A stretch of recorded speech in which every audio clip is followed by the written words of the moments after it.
Bueno, bienvenidos nuevamente a la Iglesia del Nazareno Esperanza Viva. Gracias por sintonizar en el día de hoy, un maravilloso día que Dios nos ha concedido. Mi nombre es Samuel. Gracias nuevamente por estar con nosotros.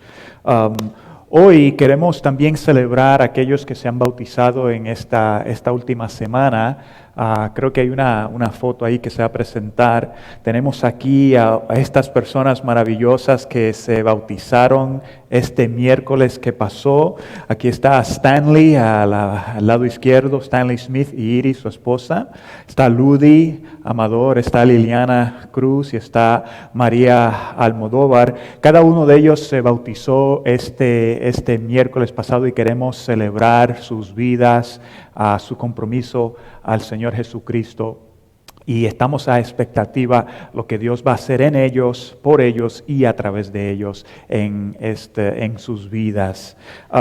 Hoy concluimos nuestra serie de mensajes titulada Preguntas incómodas. Esta ha sido una serie que se ha enfocado en preguntas controversiales que nosotros como cristianos afrontamos y nos incomodan como cristianos. Y a través de esta serie hemos contestado preguntas como ¿acaso todas las religiones llegan a Dios? También hemos contestado ¿debería la iglesia predicar de la política? Y la semana pasada tocamos el tema y contestamos la pregunta: ¿es todo matrimonio aceptable delante de Dios? Si te has perdido uno de estos mensajes, tú puedes ir a nuestra página de internet unfarodesperanza.org, nuevamente unfarodesperanza.org, y ahí puedes ir a la pestaña donde están mensajes y sintonizar los mensajes que te hayas perdido. Hoy contestaremos la pregunta: ¿acaso un Dios amoroso enviaría a uno al infierno? Esa es la pregunta que tenemos para el día de hoy. Y esta pregunta es importante para nosotros, no solo dentro de la iglesia, pero también para personas que están fuera de la iglesia, es decir, personas que quizás no están conectados a Dios o no tienen su vida comprometida a Dios. Esta pregunta es importante para gente dentro de la iglesia, tanto como gente fuera de la iglesia, para gente que son cristianos y para gente que profesan ser no cristianos. Entonces, fíjate, a menudo esta pregunta se nos hace o la afrontamos porque tenemos en mente a personas que han hecho obras buenas en sus vidas. Hacemos la pregunta: ¿acaso un Dios amoroso enviaría a alguien al infierno? Y hacemos esta pregunta porque tenemos personas en mente que han hecho obras buenas en sus vidas, ¿verdad? O quizás personas filantrópicas que han invertido tiempo y dinero en proyectos que benefician a la comunidad. Gente que han aportado para el mejoramiento de la comunidad. Y por cierto, nosotros pensamos: ¿acaso Dios enviaría una persona así al infierno? Entonces, son algunas de las preguntas. Otra manera de hacer la misma pregunta es hacerla de esa manera: si Dios es justo, ¿por qué da castigo eterno a un pecado temporero? Si Dios es justo, ¿por qué da castigo eterno para un pecado temporero? Entonces, la pregunta es motivada por la idea que el pecado no tiene impacto alguno. Eso es lo que pensamos cuando hacemos esta pregunta, que el pecado no tiene impacto alguno. No sea cuán grave o cuán pequeño o insignificativo sea el pecado, pensamos que el pecado no tiene impacto alguno, o como que si el pecado no tuviera o estuviera desconectado de consecuencias. Es por eso hacemos esta pregunta, o porque el castigo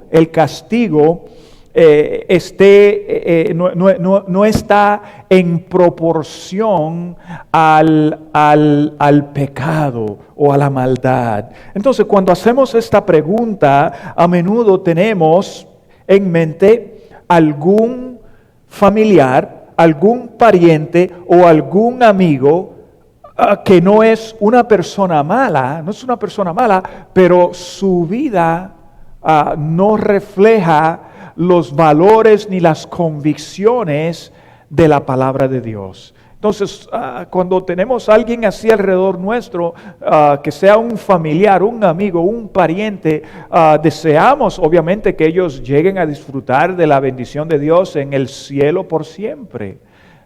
Pero cuando ellos no están siguiendo la palabra de Dios o entregados a vivir a los valores y a las convicciones de Dios, entonces hacemos la pregunta, o es probable que uno mismo reconocemos y estamos al tanto de la falta que nosotros cometemos, de las faltas que tú y yo cometemos, estamos al tanto de ellas, y pensamos que nuestra falta no es tan mala para recibir un castigo eterno. Entonces pensamos de esta manera, pensamos que nuestra falta no es tan mala para recibir un castigo eterno. Por eso hacemos la pregunta. Ahora, mientras la primera pregunta pone en cuestión el amor de Dios, la segunda pregunta pone en cuestión la justicia de Dios. Pero fíjense bien, ambas preguntas ponen en cuestión el carácter de Dios y la confiabilidad de Dios. Y cuando se hace la pregunta, en el fondo uno no está seguro si puede confiar en Dios o no.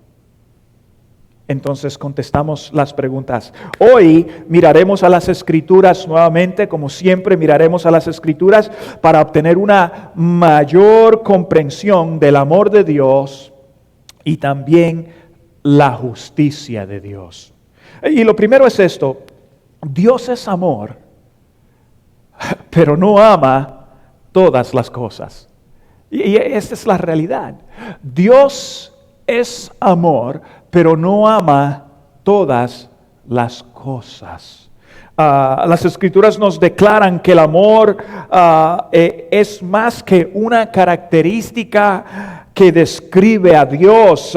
Nos dan el entender que el amor es la mera esencia de lo que Dios es. Dios es total amor, o sea, no es un porcentaje amor, no es una fracción de amor.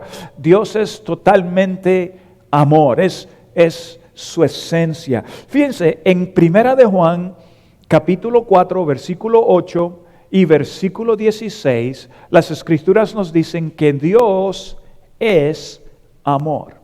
Es su esencia. Aquí las Escrituras nos están diciendo que esta es la esencia de Dios. No es una característica de Dios, es la esencia de Dios. Todo lo que Él es, todo lo que Él hace, todo lo que Él ha creado, lo ha creado en amor. Cuando Dios hizo la creación, Dios creó todo por amor. Su amor fue lo que motivó la creación de la tierra y de los cielos, de las estrellas,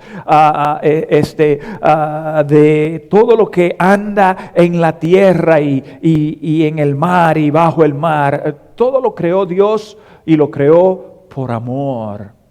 Y cuando creó al ser humano, también lo creó por amor.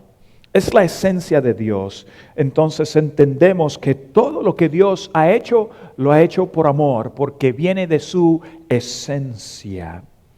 En Proverbios capítulo 6, 16 al 19, leemos estas palabras: hay 6 cosas que el Señor aborrece, y 7 que le son detestables: los ojos que se enaltecen, la lengua que miente, las manos que derraman sangres inocente, el corazón que hace planes perversos, los pies que corren y hacen para hacer lo malo, el falso testigo que esparce mentiras y el que siembra discordia entre hermanos. Escúchame bien, Dios es amor, pero no ama todas las cosas. Y esa es una corta lista. Las Escrituras nos dan una lista extensa de las cosas que Dios no ama.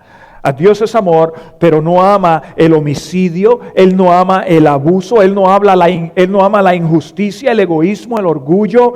Dios no ama la mentira, el corazón que planifica las cosas perversas. Dios no ama ninguna de estas cosas. Él no ama el falso testimonio y por cierto, no ama el que siembra discordia.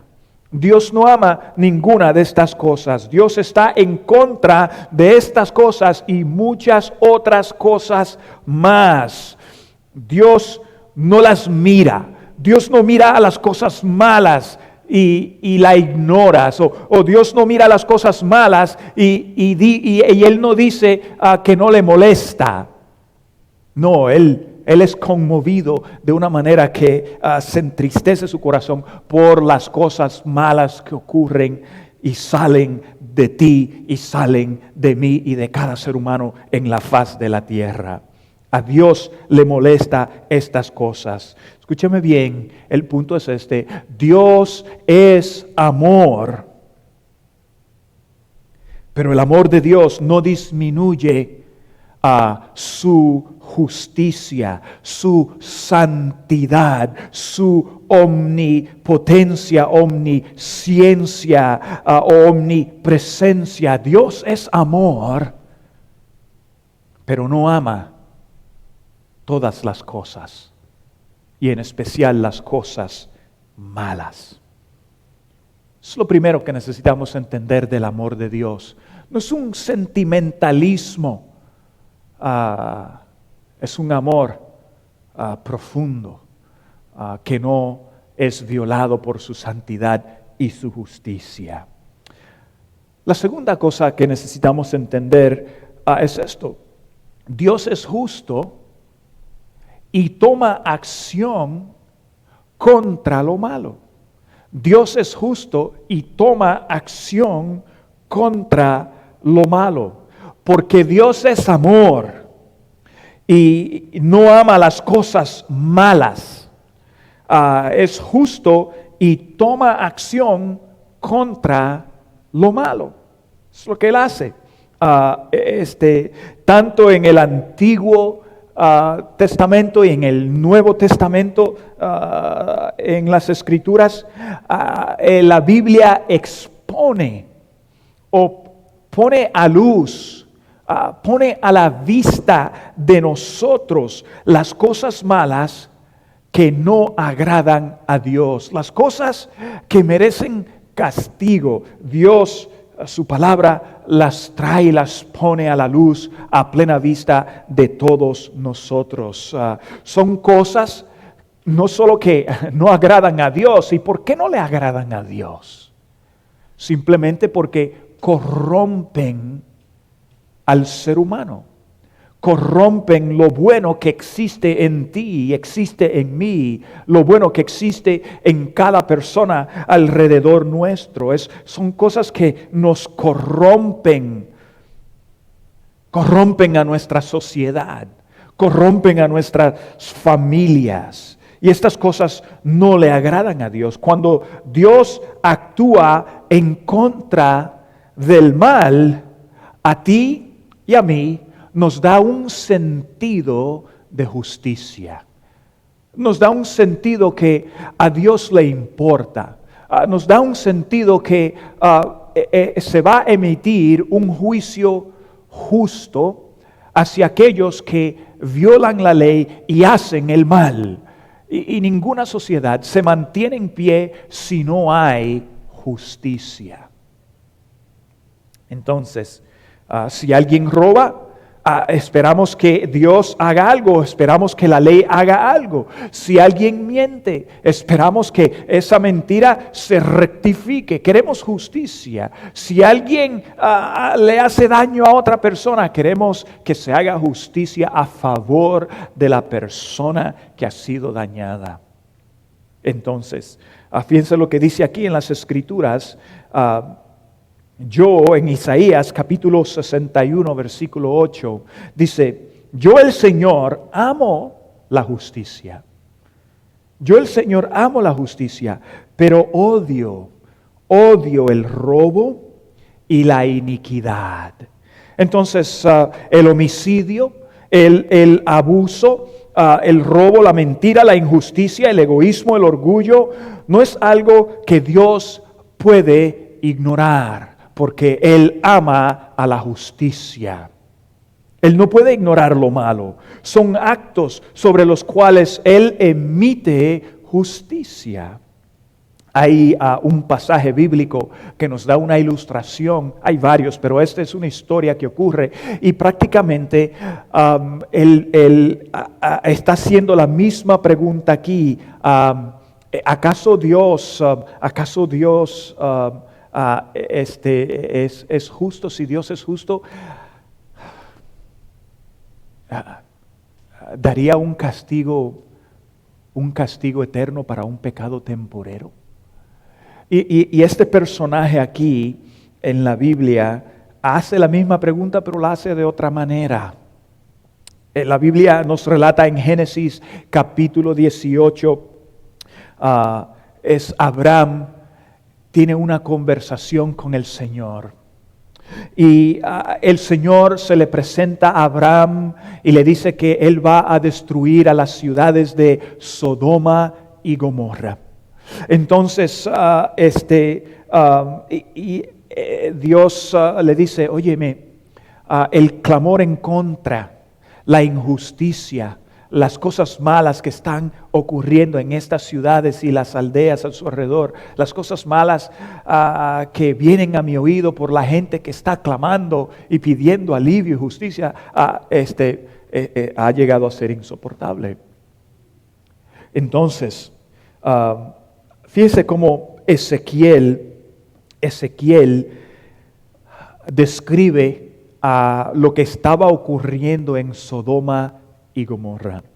Ezequiel capítulo 16, versículo 49 al 50, nos dice lo siguiente: tu hermana Sodoma y sus aldeas pecaron de soberbia, de gula, de apatía e indiferencia hacia el pobre y el indigente. Se creían superiores a otras y en mi presencia se entregaron a prácticas repugnantes. Por eso, tal como lo has visto, las he destruido. Entonces, por eso Dios, el Señor le dice a Abraham, el clamor en contra de estas ciudades ha llegado a ser insoportable. Es demasiado. Aquí hay gente que ha llegado a lo sumo de la soberbia. Que la gula, este desenfreno de comer y beber y llenarse de cosas, es impresionante, es inconcebible. La apatía, esta gran indiferencia hacia los demás, viven por sí solo, ven al necesitado, ven al pobre, ven al indigente y no levantan un dedo, no hacen absolutamente nada para aliviar su desgracia o sus necesidades. Se piensan que son superiores a otros. Se piensan que son mucho mejor que la persona que se para a su lado. Su arrogancia ha llegado hasta lo sumo. Y dice: en mi presencia se han entregado a prácticas repugnantes. Entonces, aquí el Señor le dice a Abraham, oye, el clamor de la gente ha llegado a ser insoportable. Entonces Abraham viene en este intercambio con el Señor, viene y le pregunta a Dios, le dice en Génesis capítulo 18, 23, le pregunta, ¿de veras vas a exterminar al justo con el malvado? ¿De veras vas a exterminar al justo con el malvado? Entonces Dios le responde, no. Yo no voy a exterminar al justo con el malvado.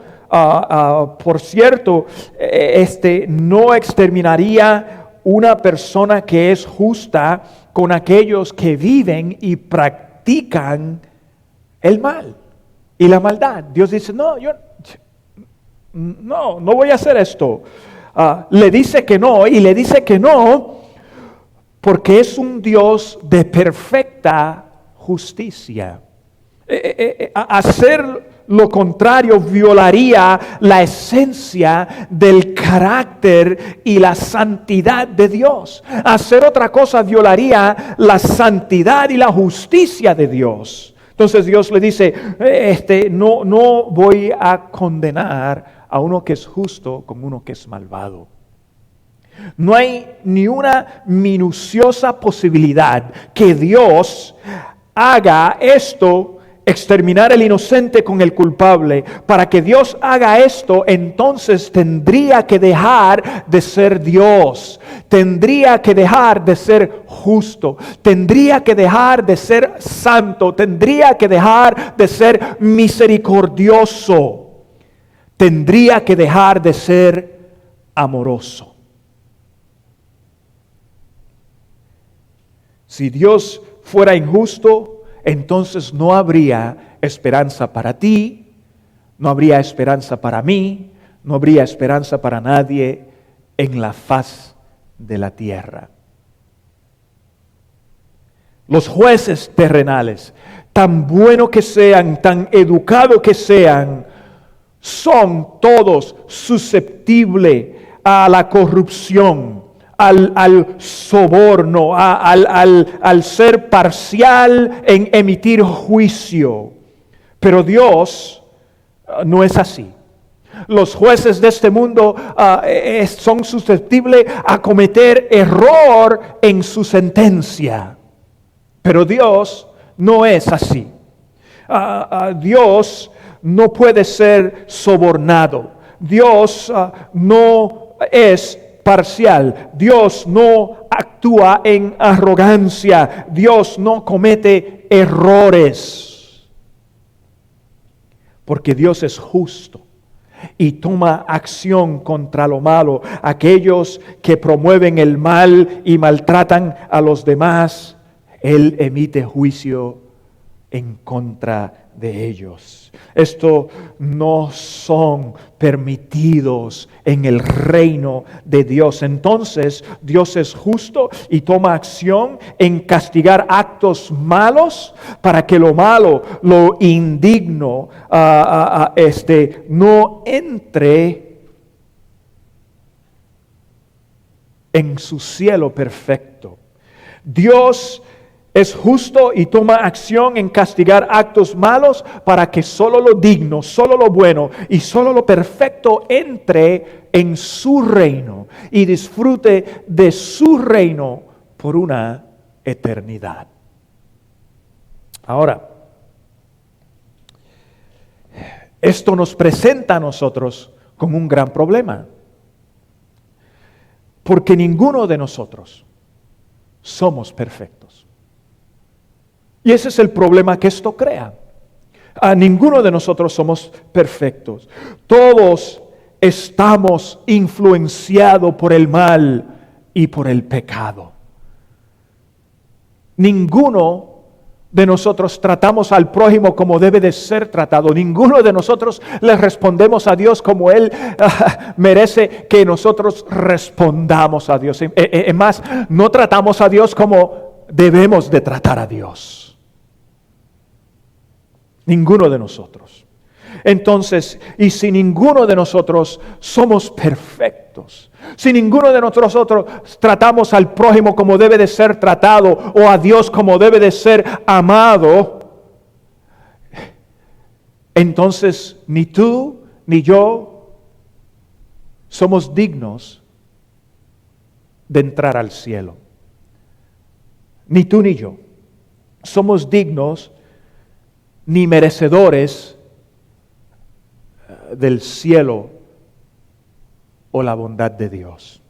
Fíjense lo que dice Eclesiastés capítulo 7, versículo 20. Dice, no hay en la tierra a nadie tan justo que haga el bien y nunca peque. No hay nadie en la tierra tan justo que tu esencia sea justicia. Las Escrituras nos dicen, no lo hay. No lo hay. En Salmos 14, versículo 3, la palabra de Dios nos dice, pero todos se han descarriado, aún se han corrompido. No hay nadie que haga lo bueno. No hay uno solo. Quizás tú digas, bueno, yo hago cosas buenas, que si es... Hey, tú no eres 100% al grano, desde encima de tu cabeza a la planta de tus pies. La esencia tuya como ser humano, la esencia mía como ser humano, no es ser bueno. Hay malicia en ti, hay malicia en mí, hay malicia en nuestros corazones. Eso es lo que dice la palabra de Dios, que estamos marcados por el pecado. Entonces, y en Romanos capítulo 3, versículo 23, las Escrituras nos dicen, pues todos han pecado y están privados de la gloria de Dios. ¿Cuál es la gloria de Dios? ¿Cuál es la gloria de Dios? La gloria de Dios es la esencia de Dios. Dios es amor. Y tú y yo carecemos de ser totalmente, 100%, en lo más profundo de nuestro ser, amor. Esa no es nuestra esencia. Las Escrituras nos dicen en otro pasaje que nosotros amamos porque Él nos ha amado primero. Es decir, que el amor de Dios es infundido, es derramado sobre nosotros para habilitarnos y capacitarnos a poder amar a los demás. Ninguno somos perfectos. Entonces, estos pasajes nos dejan saber que somos imperfectos y que estamos marcados e influenciados por el pecado y por el mal. Tú y yo sabemos esto muy bien. Y nuestra tendencia, tu tendencia y mi tendencia es minimizar el impacto del pecado que cometemos. Minimizar el pecado en nuestras vidas. Lo minimizamos o quizás lo justificamos. Hice esto por tal razón, hice aquello. Incluso hasta las personas que son infieles a sus parejas dan excusas para justificar su infidelidad. Ninguno somos perfectos. Ese es el problema que tenemos entonces. Y si no somos perfectos, ¿cómo es que Dios va a permitir que una cosa imperfecta entre a un cielo perfecto, sin pecado y sin maldad? Nosotros actuamos como que si el pecado que cometemos es temporero. Que no es gran cosa, que no tiene un impacto en nosotros o en la vida de aquellos que nos rodean, en los demás. Incluso, a menudo lo que hacemos es que comparamos nuestro pecado con el pecado de otro ser humano. Nosotros comparamos nuestro pecado para ver cómo nos medimos, cómo llegamos a la medida. ¿Estamos bien o estamos mal? Pues no estoy tan mal porque el pecado de fulano es peor que el mío. Y así es que tú y yo razonamos, pero eso no va con Dios, porque la medida de justicia no es el ser humano, la medida de justicia es Dios y nadie más. La realidad es que el pecado sí tiene consecuencias, aunque sean actos temporeros, tienen un impacto hacia el futuro. La mentira tiene impacto hacia el futuro. El abuso tiene impacto hacia el futuro. El robo tiene impacto hacia el futuro. El orgullo tiene impacto hacia el futuro. Todo pecado, toda maldad tiene impactos graves hacia el futuro. Impacta tu vida e impacta la vida de aquellos a tu alrededor y aquellos en futuras generaciones. Si en futuras generaciones, aquellos que todavía no han nacido todavía, como tus hijos, o los hijos de tus hijos, o los hijos de los hijos de tus hijos, tus nietos y tus bisnietos llegan a ser afectados por los pecados que uno comete, porque el pecado tiene impacto, tiene consecuencia hacia el futuro. Es la realidad. Tiene impacto hacia generaciones en el futuro. Entonces, tú y yo necesitamos ver el pecado desde la perspectiva de Dios, no la perspectiva humana, la perspectiva de Dios. En Romanos capítulo 6, versículo 23, las Escrituras nos dicen, porque la paga del pecado es muerte, mientras que la dádiva de Dios es vida eterna en Cristo Jesús, nuestro Señor. Aquí la palabra de Dios nos dice que el pecado es muerte, nos lleva a la muerte. Ese es el impacto que el pecado tiene hacia el futuro. Trae corrupción, carcome el alma, carcome el espíritu. Ninguna persona diría que su relación está mucho mejor después que alguien le mienta, después que alguien lo dañe, después que alguien lo traiciona. En ningún lugar y en ninguna experiencia nuestra nos dice que soy mejor persona porque fui traicionado, porque fui dañado, porque fui abusado. Ninguna persona es mejor, lo contrario, emocionalmente impacta, daña. Incluso ninguna persona dice, mi relación con esta persona es 10 veces, no, 10 veces es poco, 1000 veces mejor con esta persona que ha defamado mi nombre, con esta persona que ha bochinchado, que ha chismeado en contra mí, con esta persona que regó rumores en la ciudad y dañó mi reputación. Mi relación con esta persona es 1000 veces mejor desde que hizo eso. No, lo contrario. Se rompe esa relación muere, se daña, se deshace. Eso es lo que hace el pecado en ti. Eso es lo que hace el pecado en mí. Y finalmente, el pecado nos separa totalmente de Dios.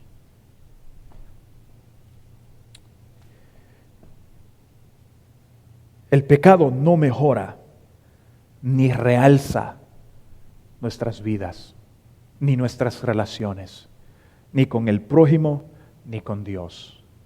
Les da muerte. Ahora, las Escrituras dicen que así es el pecado, así es el pecado, así eres tú, soy yo, somos marcados por el pecado. Pero las Escrituras nos dicen que la dádiva de Dios es vida eterna a través de Jesucristo nuestro Señor.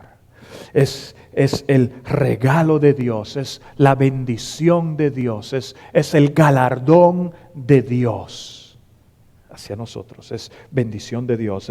Es a través de nuestro Señor Jesucristo que toma el lugar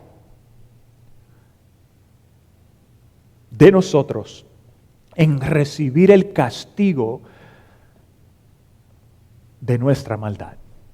Es decir, Jesús toma el castigo que merece tu pecado que merece tu maldad, que merece tu traición, que merece tu infidelidad, tu mentira, tu robo, tus actos indecentes, tus malas palabras. Todo el pecado en tu vida, todo el pecado en mi vida, Jesús toma nuestro lugar. Eso es lo que significa la dádiva de Dios, el regalo de Dios. Es la gracia de Dios que recibimos a través de nuestro Señor Jesucristo. Y solo por nuestro Señor Jesucristo tú y yo podemos estar delante de Dios justificados como si no hubiéramos cometido falta. Aunque tú y yo sabemos muy bien que sí. Ese es el galardón de Dios sobre nosotros. Él hace justicia tomando el castigo que merece nuestra maldad y nuestro pecado. El regalo de Dios por ti, por mí, que tú y yo, te digo, es regalo. Te voy a decir por qué es regalo. Es regalo porque tú no pagaste el precio. Es regalo porque yo no pagué el precio. Jesús pagó el precio. Por eso Él es el Señor Jesús. Él pagó el precio. Entonces, nos apropiamos de ese regalo cuando tú y yo abrimos nuestros corazones por fe. Creemos en Jesucristo, que vino a esta tierra, anduvo entre los hombres para mostrarnos la esencia y el carácter de Dios y la bondad de Dios y el amor de Dios hacia nosotros. Fue arrestado, crucificado y sepultado, y al tercer día resucitó con poder y gloria y fuerza sobre el pecado, los efectos del pecado y el poder de la tumba, de la muerte. Y resucitó en su cuerpo glorificado, se presentó a los discípulos y a más de 500 personas y ascendió al cielo para estar a la diestra del Padre, intercediendo por ti y por mí, abogando por ti y por mí. Cuando tú y yo aceptamos y abrimos nuestro corazón y recibimos a Jesucristo, las Escrituras nos dicen que entonces nosotros llegamos a ser justos delante de Dios, porque recibimos el regalo de Dios, la dádiva de Dios, la vida eterna que recibimos a través de Jesucristo, nuestro Señor y nuestro Salvador. Ahora, quiero concluir haciendo unos comentarios finales en cuanto al infierno, en cuanto a la misericordia de Dios y en cuanto a la decisión que cada uno de nosotros tenemos que tomar. Primero, el infierno. Escúchame bien, el infierno es un lugar sin las cosas buenas que Dios nos da y nos ofrece. Amistad, gozo, paz, amor, justicia, están ausentes en el infierno. El infierno no va a estar lleno de personas que quieren estar con Dios.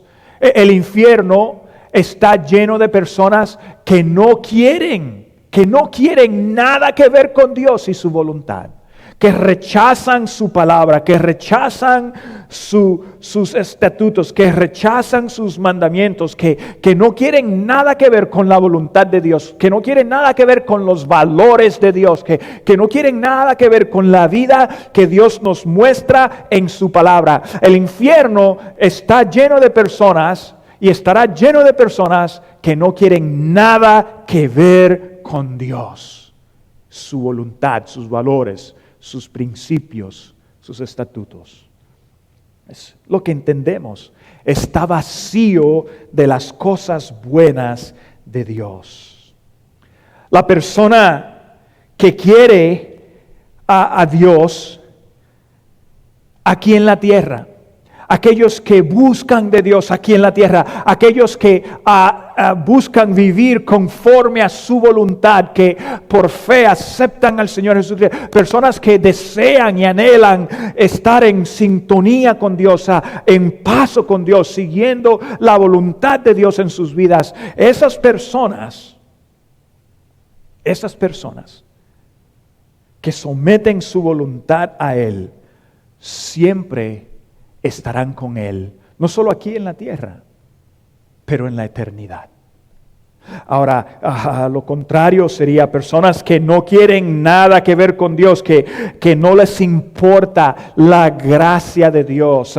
Las personas que dicen, yo no necesito la gracia de Dios, yo no necesito la misericordia de Dios, yo no necesito el perdón de Dios, yo no necesito arrepentirme por nada, incluso Dios no existe. Finalmente, esta persona recibirá lo que siempre ha decidido y querido: estar lejos de Dios.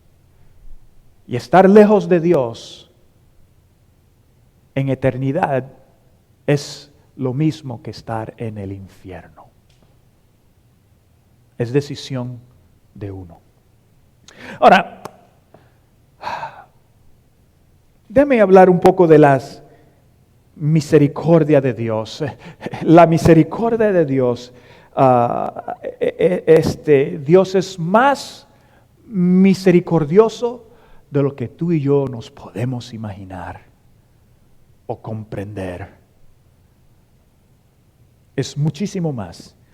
Porque Dios es amor, no significa que Él no confrontaría el pecado en nosotros.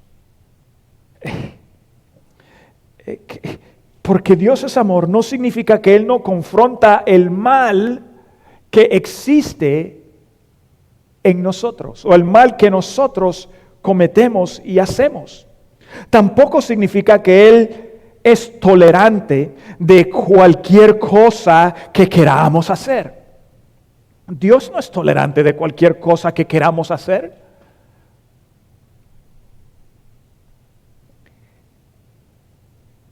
Él nos extiende su gracia y su misericordia a través de Jesús para nosotros poder ser diferentes, si lo deseamos. Mira lo que nos dice en Juan capítulo 3, versículo 17 al 18. Aquí nos dice: Dios no envió a su Hijo al mundo para condenar al mundo. Ese no es el motivo ni el propósito de Dios, no es condenar al mundo, sino para salvarlo por medio de Él. ¿Salvarlo de qué? De las consecuencias del pecado que tú y yo cometemos, que tú y yo hemos cometido, para librarnos de las consecuencias de la maldad y del pecado que existe en nosotros y alrededor de nosotros. Para salvarnos por medio de Él. ¿Por medio de quién? Por medio de su Hijo Jesucristo. Ahora, versículo 18 dice: el que cree en Él no es condenado, pero el que no cree ya está condenado por no haber creído en el nombre del Hijo unigénito de Dios. En otras palabras, es lo que Dios nos dice: mira, hay maldad en tu corazón, hay pecado en tu corazón, y la forma de ser libres es a través de Jesucristo. La forma de estar bien delante de mí, la forma de tratar con ese pecado adecuadamente es a través de mi Hijo Jesucristo. Si lo recibes, si lo aceptas, si entras en relación con Él, vas a experimentar la bondad, la gracia, la misericordia de Dios, el gozo de Dios en tu vida, la amistad de Dios en tu vida. Pero es tu decisión. Dios no envió a su Hijo al mundo para condenar al mundo, sino para salvarlo por medio de Él. Entonces Dios nos invita a una relación con Él a través de Jesús. Uno entra en esta relación por decisión. Uno elige, uno decide aceptar a Jesús o rechazar a Jesús. No hay nada que Dios desea más. No hay nada que Dios desea más profundo que estar en buena relación contigo y conmigo, con cada uno de nosotros. Ahora, si uno rechaza esa relación, no hay nada que Él puede hacer. No hay nada que Dios puede hacer. Porque Dios no te va a forzar. Él te ha dado el libre albedrío para que tú puedas elegir qué es lo que vas a hacer, cómo vas a vivir tu vida. Entonces, a la pregunta, ¿acaso un Dios amoroso enviaría a uno al infierno? Bueno, la respuesta es no, no lo enviaría. Dios confronta el mal en nosotros, en ti, en mí, y nos extiende su gracia a través de Jesucristo. Al final, si uno no quiere nada que ver con Dios, obtendrá lo que ha deseado toda su vida. Estar separado en el contexto de la eternidad, estar separado con Dios en el contexto de la eternidad, eso es el infierno. Estar conectado con Dios, en relación con Él, eso es el cielo. Las Escrituras nos dicen en Romanos capítulo 1, nos dicen, por tanto, ya no hay condenación para aquellos que están en Cristo Jesús. Es decir, en relación. No hay condenación para aquella que está en relación con Jesucristo. Esta tarde te voy a preguntar, ¿tienes una relación con Él? Hoy tú puedes abrir tu corazón, hoy tú puedes tomar una decisión y decir, en el día de hoy entiendo lo que dice la palabra de Dios y hoy, en fe, yo abro mi corazón, confieso a Jesucristo como mi Señor y mi Salvador y lo recibo a Él para que sea parte de mi vida, para que me ayude a vivir conforme la voluntad de Dios. ¿Qué tal si oramos? Padre, aquellos que me están escuchando en este día,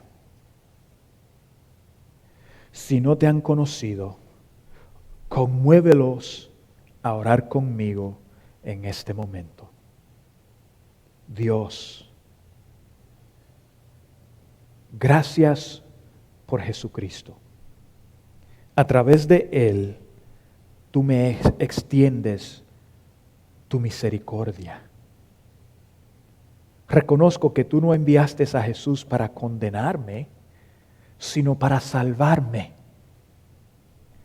de la condenación, del resultado, de la consecuencia del mal y del pecado. Yo lo recibo como Señor y Salvador. Gracias por la vida que me ofreces a través de Él. Gracias te doy, Señor, en el nombre de Jesús. Amén.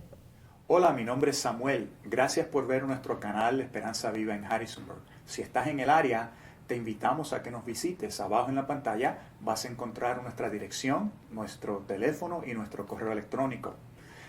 Suscríbete a nuestro canal para recibir más videos como este y síguenos por las redes sociales. Te aseguro que siempre vas a encontrar una palabra de aliento y de esperanza. Que Dios te bendiga. Siempre, siempre serás bienvenido.